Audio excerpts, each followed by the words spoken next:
All right, guys, welcome back. My name is Dana Monsees. I'm a dietitian nutritionist and body image coach, and I am working with Meal Prep on Fleek to make some neutral nutrition videos for you guys. So this is actually a part 2 video on IBS and digestion. So if you missed the first one, make sure you go back and look at that. So in the first video, we talked about where digestion goes right and where digestion goes wrong. So what's supposed to happen with digestion, and then what can happen if things are going wrong, the types of symptoms you can expect to see, where they can originate, what might be happening. And now in this video, we're going to be talking about what can you do about it. So the first thing, this is a multi-pronged approach, right? There is no one-size-fits-all approach to fixing digestion because digestion can happen and mess up for so many different ways in so many different places in the body. And every one of us is a unique snowflake with our own genetics and health history and relationship with food and food preferences and activities and lifestyle and everything. And every single one of those things can contribute to where digestion goes right or digestion goes wrong. So the first thing that you want to do is, like I talked about in the first video, assess a couple of factors that could be contributing to digestion going wrong. And when we're talking about wrong, we could be talking about anything from reflux to indigestion to gas, bloating, constipation, diarrhea, burping, like all of these, just a general like malaise coming from between the here and the lower part of your stomach and intestines. So things to think about. So the factors that we want to assess are a high stress lifestyle, your relationship with food and your body, medications, supplements, medical conditions that could affect your digestion. So like genetic conditions, autoimmune conditions, anything that you've been diagnosed with, coffee, alcohol, food. And then the last thing that I would say after we go through all of these things is that an elimination diet is not going to fix all your digestion issues, because cutting out food is not going to get to the root cause of the problem of why you're having these issues in the first place. Now, if you have something like an allergy or if you have something like celiac, yes, obviously you need to cut out those foods. So whether it's peanuts or shellfish or seafood or, strawberries or whatever it is, or for celiac, wheat, barley, and rye, even just cutting out those foods, yeah, it's going to change how you're not having an anaphylactic reaction in the case of an allergy. For celiac, it's not going to be affecting you on a systemic level, so like a whole body level, which can also manifest in many different ways based on the person, but it's not going to, again, get to the root of the problem. Or for those allergies and for celiac, that might have been the root of the problem, but it doesn't affect why you had that problem in the first place. So why did this allergy come up? If you had an allergy as a baby and it's continued your whole life, that's a little bit different. But if you started having these problems later in life, why did it start to happen, right? And a lot of clinicians don't tend to go that deep. And a lot of us, if we're really interested in nutrition and stuff like that, we're like, oh, you're having this issue, cut out this food. You're having this issue, cut out this food. Most of the time, that food is not actually the root cause of the problem, and we need to go deeper. Yes, cutting out that food might help with your symptoms in the meantime, but it's not going to help the root cause of the issue. And eventually you'll realize that just cutting out that food is not going to get you as far as you want to go with regular digestion again. So the other thing that you can do is to see a specialist. Again, cutting out food is not going to be the issue here. Doing an elimination diet is not going to be the solution here. So see a specialist to figure out what the heck is going on. If you do all of these other things that I talk about, assessing your stress, your relationship with food in your body, medications, supplements, medical conditions, coffee, alcohol, food, if you do all these things and you're still having issues, it's probably a much deeper thing that requires a professional clinical eye to look at. So you need someone who's either a dietitian or nutritionist who specializes in gut health, or you might need to go see a GI specialist. All good options. So the reason for that is because you could have a bacterial imbalance or overgrowth, pathogens, food sensitivities or intolerances, and you get that clinician to help you figure out why you have this, right? Because again, it's not enough to just take the foods out. Low or high stomach acid, a multitude of different things. So the first thing that I want to talk about is stress and why that impacts digestion. So there's something that you may have heard of before and you may have not, that's called the gut-brain connection and how this affects digestion. So you've probably all experienced before that if you're about to give a big presentation, or if you're really nervous about something, or if you're going into a race or something, you have these like butterflies in your stomach. That's your gut-brain connection at work. So your gut bacteria affects your mood, and your mood and your stress affects the balance of your gut bacteria. How does it do that? Something called the gut-brain axis. So we know from recent research that about 90% of your serotonin, which is like your feel-good neurotransmitter, brain chemicals, is produced in the gut. So if you're having any kind of bacterial imbalance or digestive issues, SIBO, parasites, gut dysbiosis, the production of those feel-good neurotransmitters can actually get totally messed up and then lead to deficiencies of serotonin and dopamine in the brain, which affects your mood. And that can lead to anxiety, depression, just stress in general, and it works both ways also. So the more stressed that you are, the more that this can throw off the balance of your gut bacteria and contribute to digestive issues. And the more digestive issues or imbalances you experience or you have in the gut microbiome, not only does this contribute to nutrient malabsorption and deficiencies, which can cause a whole host of problems on its own, but then the more that stress can throw off the neurotransmitters and your mood in the brain, and the more those digestive issues that you have, the more things are going to be going on up here as well. So people with, for example, SIBO or small intestinal bacterial overgrowth or any kind of bacterial imbalance in particular probably notice this more because that condition is so intense that they can actually cause more physical stress in the brain that feels like a feeling of overwhelm from the bacteria in your gut. And so it doesn't also help that in order to get rid of the SIBO, we usually cut out, or any bacterial imbalance for an elimination diet, we usually cut out most forms of carbohydrates, which are the source of producing serotonin and dopamine in the brain. Again, those feel-good neurotransmitters.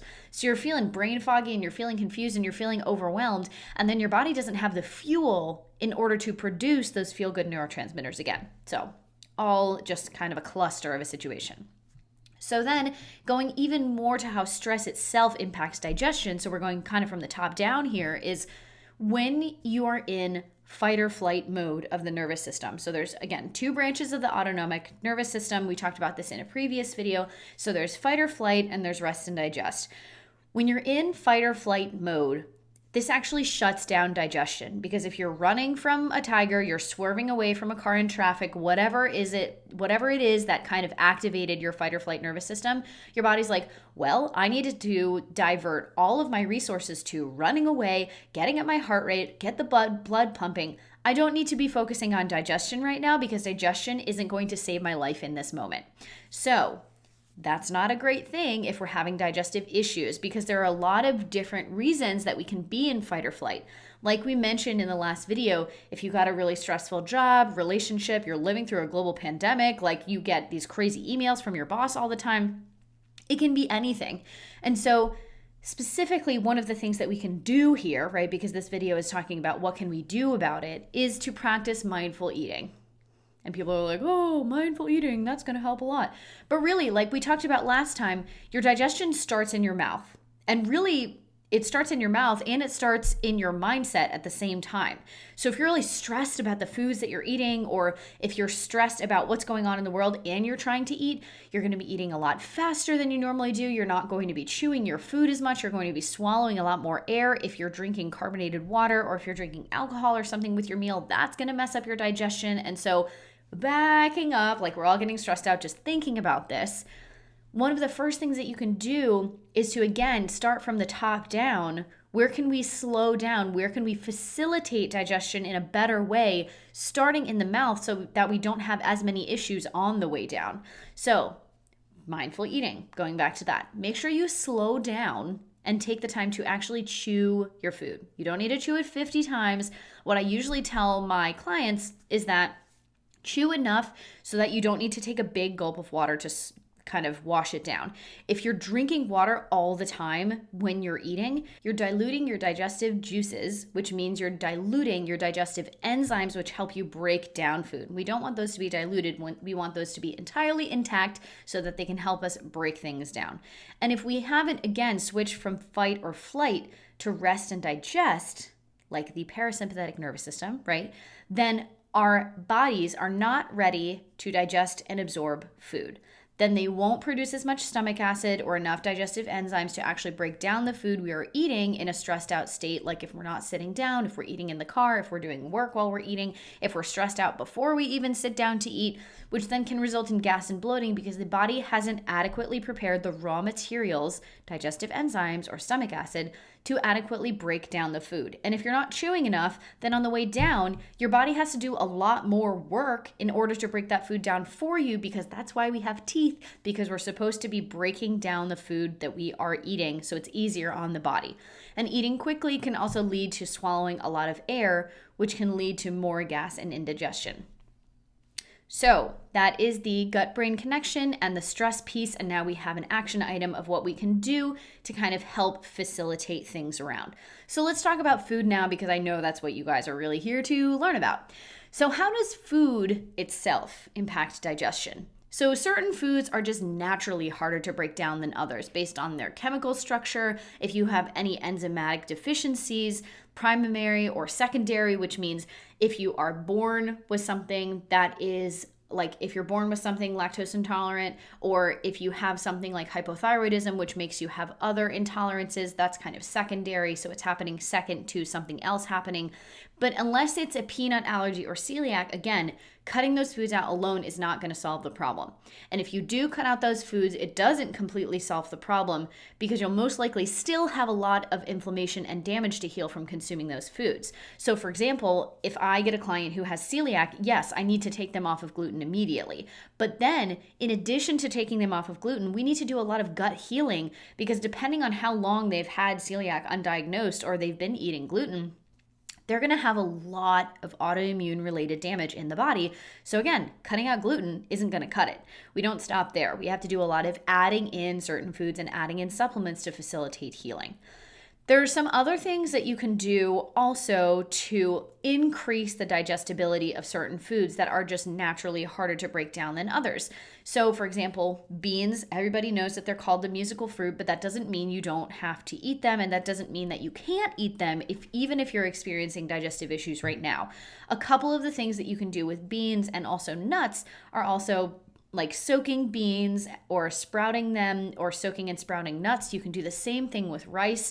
If you have a lot of digestive issues, particularly bloating, then eating a lot of raw vegetables or fruits is not going to be great for you right now until you get to the root of your digestive issues.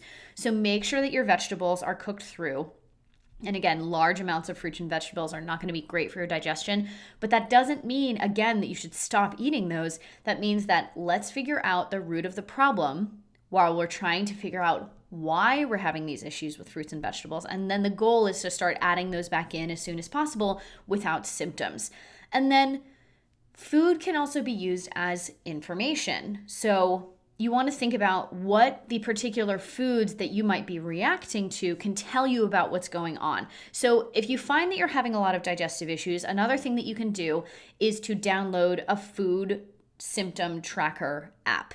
And I will send you guys, or in the PDF that I'm including with this video that you can download, I'll include the link to the symptom tracker that I use with most of my clients, because then you can get a little bit nerdy and like graph out, okay, these are the symptoms that I had over the past week, and it tells you this is the amount of time that you ate these certain foods associated with these symptoms. So pretty nerdy, pretty cool. I like it a lot. And that can tell you some data about what might be going on. So for example, if you're having a lot of issues with dairy products, you might be lactose intolerant. If you're having a lot of issues with gluten, you might be celiac, you might be non-celiac gluten sensitivity. If you're having some issues with tomatoes, with potatoes, like food can be used as information, and we can figure out, okay, what might be going on? Are there certain compounds in these foods that I'm reacting to? And again, it doesn't stop there. You can't just stop by cutting out the foods. It's not going to solve the problem, because it's not going to tell you why you're having issues with those foods in the first place. So another thing that I want to talk about, which will be not as lovely for all of you, depending on how old you are, is how alcohol impacts your digestion. So alcohol impacts your digestion in not a great way, unfortunately. This is why a lot of people will experience reflux when they're drinking, whether it's beer or wine or spirits or whatever it is. So alcohol itself directly impacts your stomach acid and the stomach or small intestinal mucosa, meaning the cells in there. When you drink alcohol, because it's a toxin, the body is like, whoa, get this out of here ASAP. So alcohol is basically given like a first class pass through the digestive system and directly to the liver so that the liver can filter it out as soon as possible. But what this means is alcohol is not digested and absorbed, or at least the body doesn't want it to be, so that it damages stomach cells on the way out. It lowers your stomach acid, which can lead to reflux and digestion. And alcohol also impairs digestive motility, meaning muscle control and contraction, which slows the movement of food through the esophagus and through the intestine and can usually lead to diarrhea, which, if that's something that you're experiencing, you know it's not very pleasant. So this is all happening because the body is like, get out of here. And so it wants to push the alcohol along as fast as possible. But in doing so, it's sacrificing the energy that is needed for other digestive processes. So the breakdown of food that is consumed with or after alcohol is likely going to be incomplete, and the food will stay in the intestinal tract longer, again, because the body is prioritizing getting this toxin out of your system rather than it is food. And so that can actually lead to fermentation and contribute to the vicious cycle that we're trying to get out of digestive issues. And fermentation itself sounds kind of weird, and it's like, hey, isn't that an alcohol process? Like with beer, doesn't it need to ferment? Yes, but fermentation in the body is actually what causes a lot of the bloating, gas, diarrhea, and constipation issues that people have. Another food/drink related thing that I know all of you have probably experienced if you drink coffee. So coffee impacts digestion. There are memes everywhere that say coffee makes me poop. Well, that's true because coffee is a diuretic. So it pushes things through faster than they normally would. And it gets to the point where a lot of my clients admit to me that if they don't drink coffee, they probably wouldn't poop in the morning. That is, I hate to say that it's normal and it's only normalized because it happens so often now, but it's not optimal. If you need to drink coffee in order to have a bowel movement in the morning, that means you are constipated and there's something that we need to be addressing here. So that doesn't mean that you should stop drinking coffee or that you need to be drinking coffee. It probably just means that you need to be drinking more water during the day and some other things. So lots of things to think about here, right? And then I also mentioned supplements and medications in the beginning. So there are certain medications, if you look at the side effects of them, that can make people more prone to things like bloating and gas and constipation and diarrhea. Unfortunately, well, first of all, scope of practice, I would never tell you to go off your medication because that is illegal. But so if you're having these kinds of issues, talk to your doctor about it. Talk to whoever gave you that prescription. Say, hey, I'm experiencing these issues. Sometimes, unfortunately, they will just say, okay, well, that's, something you just need to deal with. That's when you would then want to go to a specialist in gut health so they can help you with those issues while keeping you on the medication as per your doctor's orders. With supplements, usually they don't cause these kinds of issues, but if you're taking supplements that aren't 100% pure, so for example, drugstore supplements don't need to be 100% of what they actually say on the bottle because a lot of them are not regulated enough by the FDA. So that's something to look into as well. But then sometimes with supplements, you might feel a little bit of indigestion because you either didn't take them with a meal or you didn't take them with water. Make sure you follow the directions on the back of the package because there are certain supplements where you might feel a little bit nauseous if you take them, if you don't take them with food. So I hope this was helpful for you guys. Attached to this video, there's going to be a PDF of a couple of things that you can do in order to try and figure out what's going on with my digestion. Have I tried all of these things? Do I need to go see a specialist? And the one thing that I will also say here is, again, two things, I guess. An elimination diet is not going to fix everything. So if you go to a practitioner and they say, oh, just go on an elimination diet, probably a good idea to get a second opinion. If you have any history of chronic yo-yo dieting or of disordered eating or an eating disorder, you please go see a specialist who specializes in eating disorders and gut health. I know they're a little bit hard to find. If you're having trouble finding someone, you can always work with me, or you can reach out to me and I can send you some other people's way if you don't want to work with me for whatever reason. But this is a very delicate balance, because if you have a condition that kind of predisposes you to needing to do an elimination diet, but you have that kind of history in your past with food, it's not going to go well, because most of the time it will reactivate those old feelings of needing to control, of disordered eating, eating disorder, or chronic yo-yo dieting. And if you're trying to be on the road to recovery and get out of that cycle and heal your clinical symptoms at the same time, you need to bring those together in the form of a practitioner. So make sure you check out the PDF that I will attach to this video. It's all going to be together with Meal Prep on Fleek. Make sure you're following them on Instagram. Make sure you're following them on Facebook. Join their Facebook groups. Look at their courses. They're all fantastic if you want to learn more about this kind of stuff. And then if you want to find me, my name is Dana Monsees. I'm a dietitian, nutritionist, and the founder of Real Food with Dana. So you can find me anywhere there.